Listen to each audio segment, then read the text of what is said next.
உங்களோட இருதயத்துக்கும் நல்லது. அப்போ ஒரு மூடிய கைப்பிடி அளவுக்கு இது உங்களுடைய கை கொள்ளளவில் மூடிய வகையில் ஒரு கைப்பிடி அளவு எல்லாம் முடிந்த வரையில் கலந்த வகையில் எல்லா நட்ஸையும் கலந்து சாப்பிடுங்க.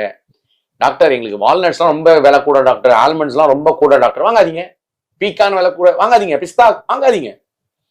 வேர்க்கடலை, முந்திரி பருப்பு. ஆனா உடனே என்ன சொல்ற டாக்டர் முந்திரி பருப்பு சொன்னாருன்னா முந்திரி பருப்பு வச்சு அடிக்கிறது இல்லைங்க. ஒரு மூடிய கைப்பிடி 4 முந்திரி பருப்பு சாப்பிடுறதுல எரிபொருள் அடர்த்தி ஒன்றும் தூக்கிட்டு போயிடாதுங்க. ஏன்னா ஆனா அதை நீங்க பேலன்ஸ்டா சாப்பிடணும். டெய்லி ஒரு கைப்பிடி நட்ஸ் சாப்பிடணும். வால்நட்டுக்கு ஏன் ப்ரமோஷன் அதிகமா இருக்கும் அப்படின்னா, வால்நட் தயார் பண்ற உச்சகட்ட உற்பத்தி இருக்கிற நாடு அமெரிக்காங்க. அதுல உச்சப்பட்ட பாதாம் பருப்பு உற்பத்தி பண்றது கலிபோர்னியாங்கிற மாநிலங்க. கலிபோர்னியா தான் உலகத்துல 97-98% ஆல்மண்டை உற்பத்தி பண்ணுது.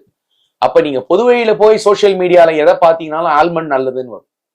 ஆனா ஆல்மண்ட் ஏன் நல்லதுன்னு சொல்றாங்க அப்படின்னா, அதுல இந்த உரையா கொழுப்பான ஓலிக் ஆசிடும் உரையா கொழுப்பான லினோலிக் ஆசிடும் அதிகம்.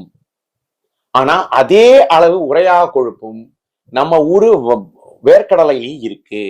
ஆனா அளவா சாப்பிடணும், அவ்வளவுதான்.